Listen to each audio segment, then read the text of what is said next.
शैव के श्री आचार्य अभिनव गुप्त जी के शिष्यों में प्रधान शिष्य आचार्य क्षेमराज रहे हैं और इन्होंने अपने समय में बहुत सारी शैव दर्शन की पुस्तकों की टीकाएं की हैं। बड़े दार्शनिक आप थे और विजयेश्वर बिजबिहारा कश्मीर के आपने निवासी थे। आपका समय 1024 से 1050 तक माना जाता है। क्षेमराज जी ने परा प्रावेशिका, प्रत्यविज्ञा हृदय, भैरवानुकरण स्तोत्र आदि ग्रंथों की स्पंद संदोह, स्पंद निर्णय, शिव सूत्र विमर्शनी, स्वच्छंदोद्योत, नेत्र तंत्रोद्योत, शिव स्तोत्रावली, सांब पंचाशिका, स्तव चिंतामणि आदि पुस्तकों की रचना की है या टीका की है। तो इस तरह से आज हम देखेंगे परा प्रावेशिका। परा प्रावेशिका के पहले अकारः शिव इत्युक्तः थकारः शक्तिरुच्यते। अथ परा प्रावेशिका से इस पुस्तक की शुरुआत हुई है। आ से तात्पर्य शिव कला से है और था शक्ति कला को सूचित करता है। इन दोनों के मिलन को बताने वाला अथ शब्द है। अथ शब्द से पुस्तक का आरंभ करके आचार्य क्षेमराज जी ने इस एक ही शब्द में अनुत्तर भाव का रहस्य प्रकट किया है। ग्रंथ का नाम परा प्रावेशिका है, जिसका संबंध उस युक्ति या विधि से है जो साधक को पराभाव में प्रवेश कराती है। पराभाव प्रकाश विमर्श भाव अर्थात शिव शक्ति सामरस्य को बतलाने वाला दृष्टिकोण। प्रकाश शिव का प्रतीक है और विमर्श शक्ति का। इस तरह से इस सारे जगत का सूचक शिव और शक्ति है। हरिरेव जगत, जगतएव हरि। शिव ही संसार है और संसार ही शिव है। इस समरसता को पराभाव कहते हैं, क्योंकि 36 तत्वों से भिन्न कोई वस्तु इस संसार में नहीं है। 36 तत्व शिव का ही विस्तार है, उनसे भिन्न कुछ भी नहीं है।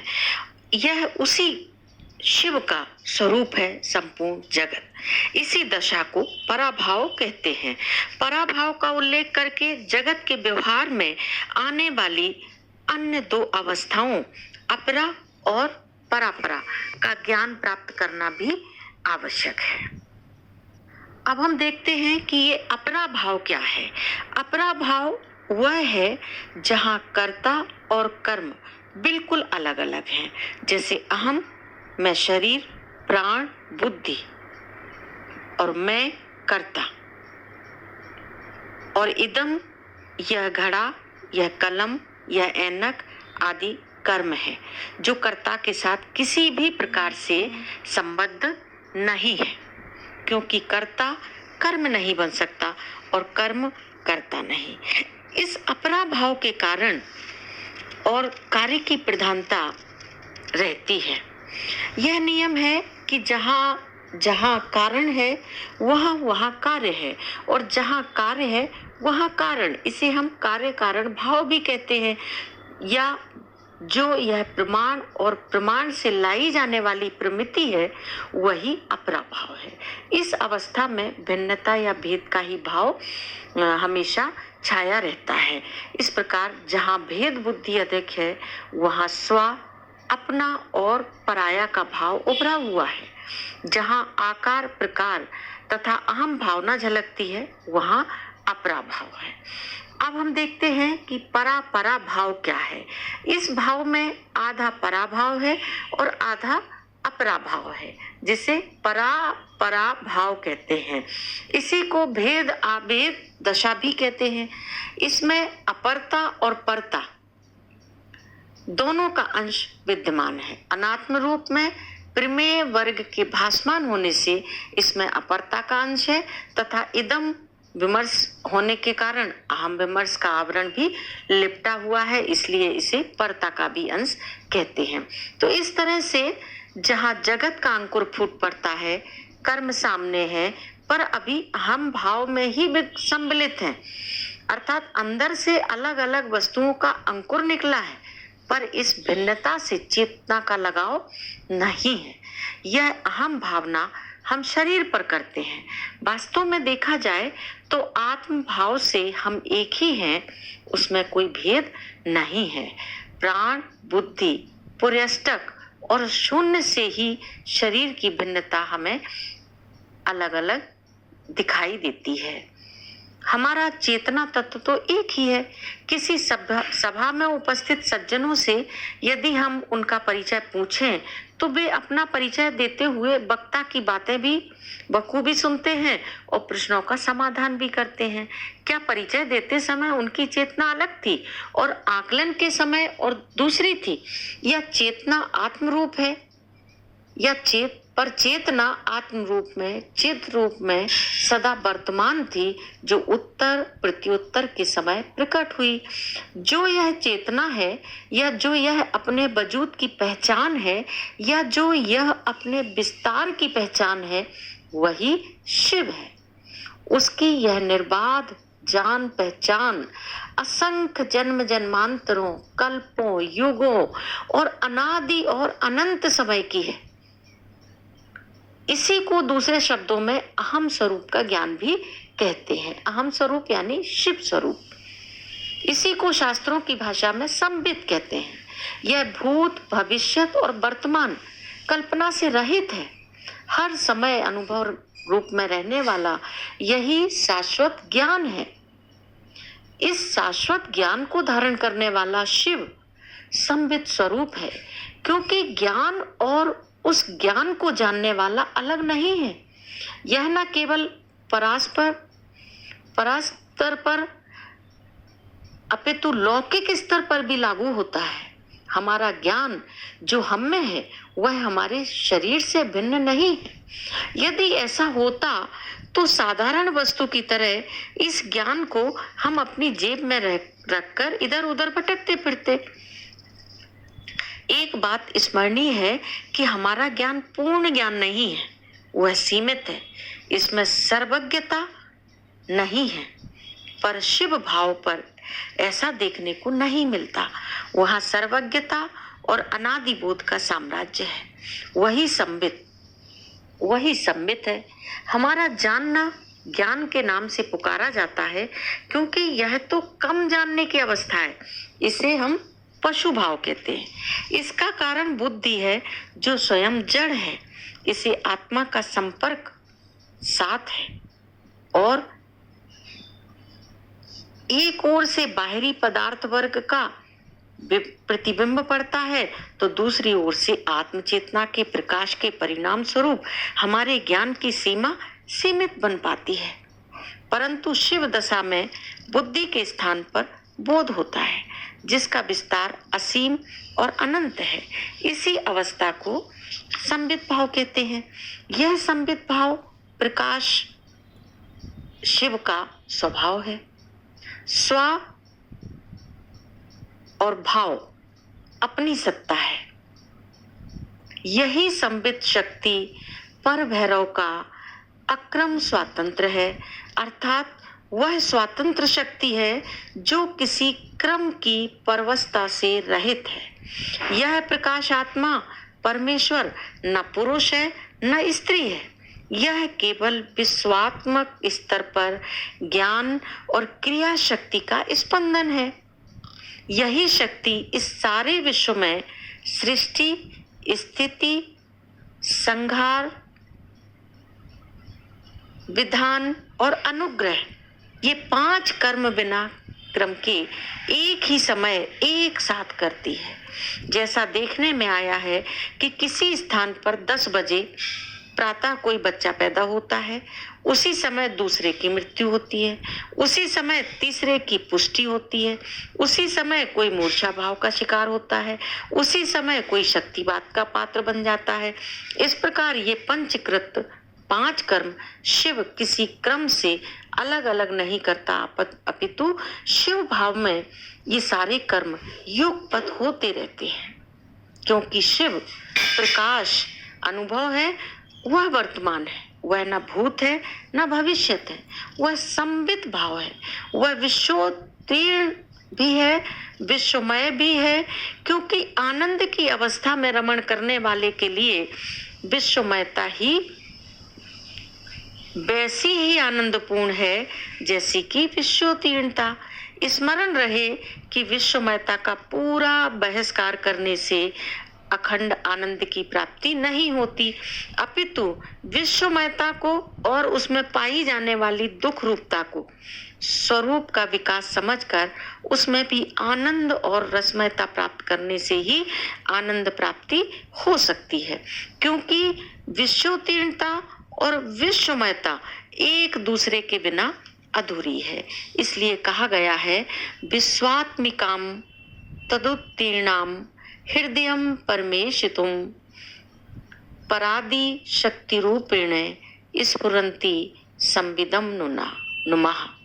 विश्वात्मिकाम तदुत्तीर्णाम हृदयम परमेशितु परादि शक्ति रूपेण स्फुरन्ति संविदम नुमः। संविद भाव को अर्थात ज्ञान क्रिया के नित्य स्पंदन स्वरूप परम शिव को नुमः मैं प्रणाम करता हूँ, अभेद संविद भाव में प्रवेश करता हूँ, अर्थात उसी संविद भाव में मेरी प्रतिष्ठा हो जो विश्वात्मिकाम एक साथ ही विश्व में विकसित जगत रूप भी है, तदुत्तीर्णाम और उस विश्वात्मिक भाव से परे भी है। अर्थात जब हम इस संविद को भेद दृष्टि से देखें तो यह संविद जिसे हम अपनी मातृभाषा में विश्वात्मिका कहते हैं, जब हम अपने हृदय दृष्टि लास के तो यह संविद विश्वोत्तीर्ण है। विश्व क्या है? प्रमाता, प्रमाण, प्रमेय और संकुचित जीव प्रमिति का कर्ताओं और कर्मों या कार्य और कारणों का पुतला ही विश्व है। इसमें कार्य भी संविद भाव है, कारण भी संविद भाव है। संविद ने ही कार्य को कारण और कारण को कारण कहा है। शरीर या बुद्धि ने इसकी जानकारी नहीं कराई। यह संविद ही है जो किसी विशेष कारण के लिए किसी विशेष कार्य को बनाती है। यदि तात्विक दृष्टि से देखा जाए तो यह संविद न विश्वात्मिक है, न विश्वोत्तीर्ण है, न यह अधिक है, न यह कम है। यह संविद ही है। ये हमारी विचारधारा ही इसके स्वरूप में अंतर लाती है। भेदभाव से यदि इसे देखें तो यह विश्वात्मिका रूप वाली बनती है और यही सद्गुरु की कृपा से अनुग्रहित साधकों के लिए विश्वोत्तीर्ण रूप धारण करती है। जहाँ अभेद दर्शन है वहाँ पदार्थों का निर्णय कराने वाली संविद ही है, और जहाँ भेद दृष्टि है वहाँ भी संकुचित संविद ही है। इस प्रकार यह सिद्ध हुआ कि स्वात्म प्रथा या अपने वजूद की चेतना को ही संविद कहते हैं। यह संविद चाहिए भेदभाव पर हो, अभेद भाव पर हो या अभेद भाव पर हो, एक ही है। यह संविद हृदयम परमेशुतु परम ईशुतु सर्वश्रेष्ठ परम शिव भाव का या अभेद भाव का हृदय है। हृदय का हृदय अयोग मनम ज्ञानम अर्थ करने पर इस शब्द के अर्थ की सीमा का विस्तार होता है। कहने का तात्पर्य यह है कि जब हम किसी से वार्तालाप करते हैं तो उस समय हमारी संविद हमसे निकलकर श्रोता तक पहुंचती है। कोई अन्य व्यक्ति भी इसी समय कुछ और करने बैठता है तो उसकी संविद उस समय मुझ में प्रवेश करती है। जो मैं बोल रहा हूँ वह भी बाहर प्रकट हो रहा है, जो मैं सुन रहा हूँ वह भी मेरे भीतर आ रहा है। अतः यह अंतः स्पंदन भी है और बहिर्स्पंदन भी है। इन दोनों स्पंदनों का उत्पत्ति स्थान और विश्रांति स्थान संविद भाव ही है। इसी को शैव शास्त्रों में हृदय का नाम दिया है। पृथ्वी क्या हृदय को संबित एवं हृदयम कहकर इस बात की पुष्टि कर दी गई है कि संबित ही हृदय है, जो स्वयं कहने के समय बाहर निकलती है और सुनने के समय प्रवेश करती है, किसी बाह्य व्यक्ति या धक्के के बिना। यहाँ इस बात का ध्यान रखना चाहिए कि संबित को परम शिव का हृदय कहकर परम शिव और हृदय को परस्पर भिन्न नहीं समझना चाहिए। जो परम शिव है वही हृदय है, जो हृदय है वही परम शिव है, वही संबित है। इस प्रकार हृदय में हृत विश्वोत्तीर्ण का सूचक है और अय विश्वमयता का। परादि शक्ति रूपेण स्फुरंती, बिना किसी की प्रेरणा से पराशक्ति अभेद शक्ति, परा अपरा शक्ति, भेद अभेद शक्ति और अपरा शक्ति भेद शक्ति के रूपों में विकसित या स्पंदनायमान बनी हुई उसी संबित देवी को मैं प्रणाम करती हूँ। यह खलु परमेश्वरा प्रकाशात्मा, यह इस संसार में खलु यह निश्चित है कि प्रकाशात्मा परमेश्वरा, जो प्रकाश रूप या जो प्रकाशमय आत्मभाव है वही परमेश्वर है। ऐसा शैव शास्त्र में या ऐसा शैवी अर्थ करने से परमेश्वर और हम में या संसार के अन्य वस्तुओं में कोई भेद सिद्ध नहीं हो सकता है। परमेश्वर ही प्रकाश स्वरूप है, ऐसा सर्व सामान्य अर्थ करने से परमेश्वर और प्रकाश में अभेद के स्थान पर भेद प्रतीति सुदृढ़ होगी, क्योंकि ऐसा मानने पर परमेश्वर एक और उसका गुण प्रकाश उससे भिन्न माना जाएगा। यहाँ प्रकाश से बिजली, लैंप का प्रकाश, मोमबत्ती का प्रकाश, अग्नि का प्रकाश, सूर्य का प्रकाश से कोई सरोकार नहीं है। हालांकि ये सारे प्रकाश ही तो हैं, पर ये सब जड़ प्रकाश हैं, क्योंकि इन्हें स्वयं अपने प्रकाश का कोई ज्ञान नहीं है। इनके प्रकाश का ज्ञान चेतन प्रमाता को ही होता है। चेतन प्रमाता तो संबित को छोड़ कुछ नहीं, क्योंकि संबित ने ही इन प्रकाशकों की प्रकाशमानता को चेताया है। शैव दर्शन के अनुसार प्रकाश शिव या ज्ञानमयता का दूसरा नाम है। शिव अनादि बोध है, उससे कुछ छिपा नहीं है।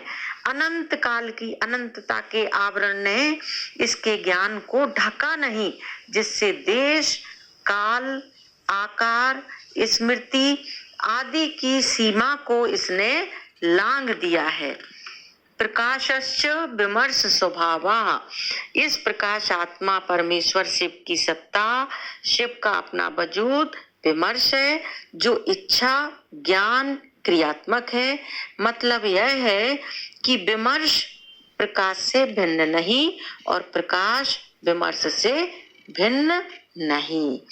विमर्शो नाम विश्वाकारेण विश्व प्रकाशेन विश्व संगरणेन च आकृति महम इति विस्फुरणम।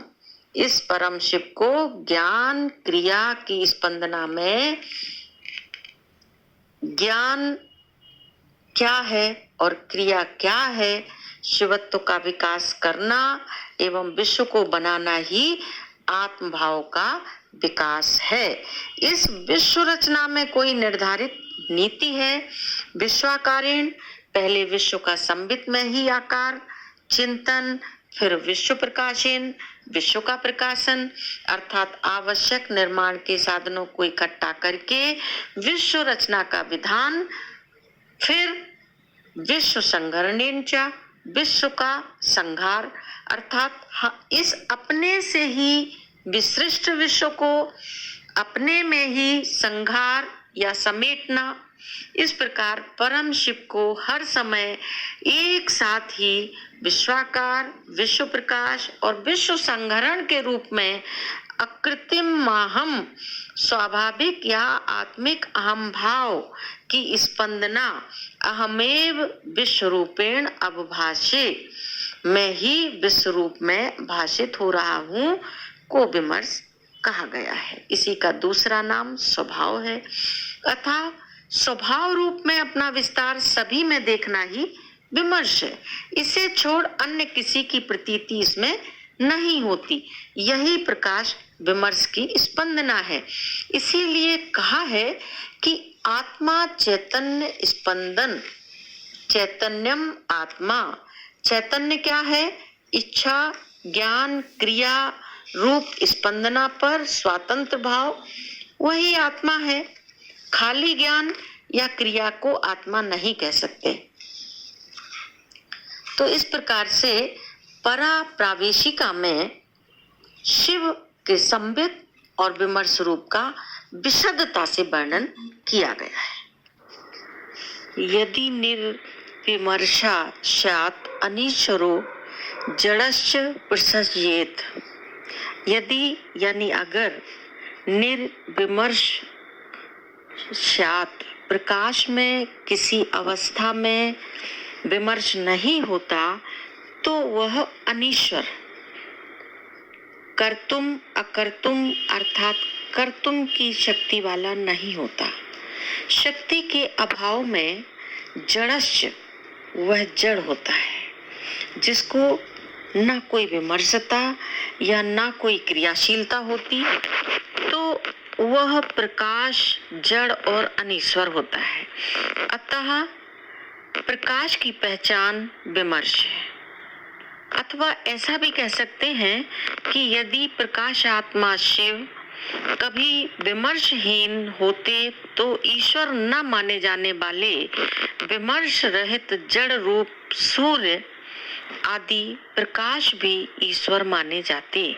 दूसरे प्रकार से हम कह सकते हैं कि यदि बिंब में विमर्श न होता तो यह प्रतिबिंब भी नहीं होता। यह स्पष्ट है कि प्रधानता विमर्श की है। विमर्श ही शिव में प्राण है, जीवन है, चैतन्य है। ऐश एव चा विमर्शा चित चैतन्यम। जो यह पर शिव भाव में विमर्श सिद्ध किया गया, इसी विमर्श को शैव शास्त्रों में चित कहते हैं। चित ही चैतन्य, चैतन्य से भावा कर्म व चैतन्यम, चैतन्य है। अर्थात यदि हम कहेंगे कि शिव चेतन है तो वह अपनी जगह ही चेतन है, पर चैतन्य कहने से यह स्पष्ट होता है कि उसका भाव भी, उसकी क्रिया भी यही चित है।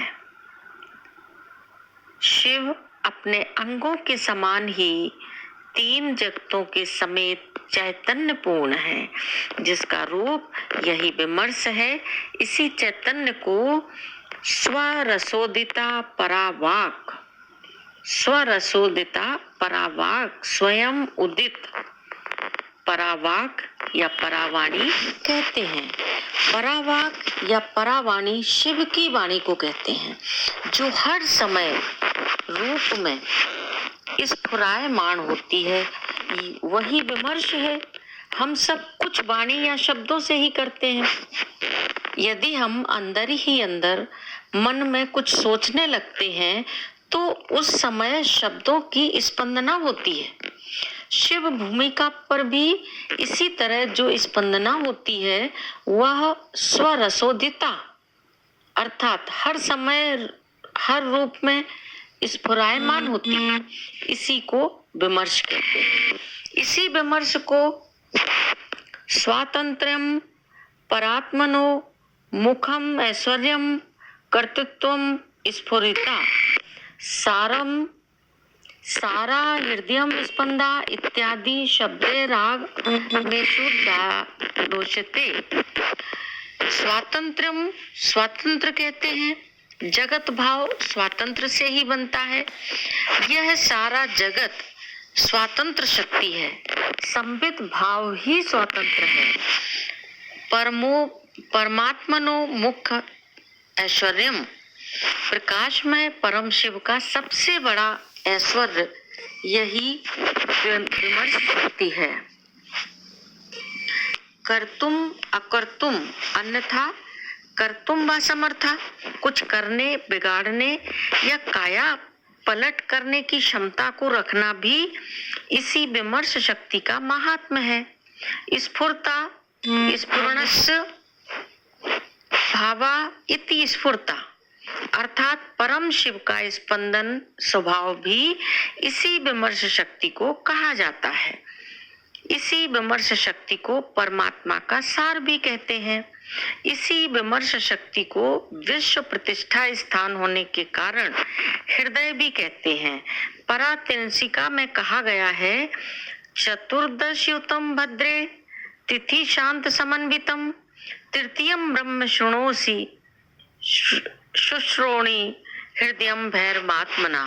हे देवी, 14वें स्वर औ को अपने साथ मिलाकर और तिथिश अर्थात आ के अंतिम अर्थात आह को उसके पीछे लगाकर वर्तमान रहने वाला तीसरा ब्रह्म ओम तत्सत में तीसरा ब्रह्म सा मिलाकर 100, यही अमृत बीज शक्ति भाव की आत्मा वाले नर भाव का भैरवी हृदय है। यही अनुत्तरीय हृदय प्रत्येक पदार्थ में स्पंदायमान है। इसी विमर्श शक्ति को स्पंदना भी कहते हैं। इस प्रकार अनेक शब्दों से इस विमर्श शक्ति की व्याख्या की गई है। इत्यादि शब्दे आगमेषु दोष्यते, सारा शैव शास्त्र ही विमर्शमय है, ऐसा आगमों में ढिंडोरा पीटा गया है। अतएव इसी कारण विमर्श शक्ति के फलस्वरूप अकृत्रिमाहमिति सतत्वम, स्वाभाविक अहम भाव रूप या पूर्णहंता रूप, स्वयं प्रकाश रूप या अखंड बोध प्रकाश रूप परम सबसे बड़ा ईश्वर ऐश्वर्यवान अपनी ही शक्ति के द्वारा, याद रहे परमेश्वर और उनकी शक्ति दो भिन्न पदार्थ नहीं है। शिवादि धरण्यंतम, जिन 36 तत्वों में शिव तत्व आदि आरंभ में है और पृथ्वी तत्व अंत में है। शिव तत्व से लेकर पृथ्वी तत्व तक सारे जगत का स्वयं आत्मा बनकर हर समय स्फुरायमान और प्रकाशमान है। अर्थात पूर्णाहंता स्वरूप शिव अपनी परमेश्वरी शक्ति से शिव तत्व से लेकर पृथ्वी तत्व तक जगत रूप से प्रकट होता है और विकास में आता है। यही विमर्श में ही विश्वाकारिता, जगत सृष्टि, विश्व प्रकाशनता, जगत स्थिति और विश्व संहरणता, जगत प्रलय, जो इसकी स्वतंत्र स्पंदा है, वही शिव की क्रिया शक्ति है, वही जगत का विमर्श है। जब जगत का विमर्श है तभी इसकी सत्ता है। जब बिंब है तभी प्रतिबिंब है, जब बिंब नहीं तो प्रतिबिंब कहाँ। तो इस तरह से बिंब की सत्ता स्वयं सिद्ध होती है। अस्य जगता कर्तृत्वम, अतएव शिव प्रकाश अजडत्वम जड़ भूमिका में नहीं है। इस तरह से शिव का प्रवर्तित होना ही शिव का कर्तापन और चेतनता है। जगत का यह कार्य भाव भी संसार में पाया जाने वाला घट पट आदि वस्तुओं का समूह भी इसी शिव प्रकाश के अधीन है, जो मूल में मौलिक प्रकाश है। यदि मूल ही प्रकाशमान नहीं होता तो जगत भी प्रकाशमान नहीं होता। जैसे बीज और वृक्ष में कोई अंतर नहीं, एक बीज संहार दशा है तो दूसरा वृक्ष विकास दशा है। इसी प्रकार शिव रूप कर्ता का यह जगत कार्य है। इनमें भी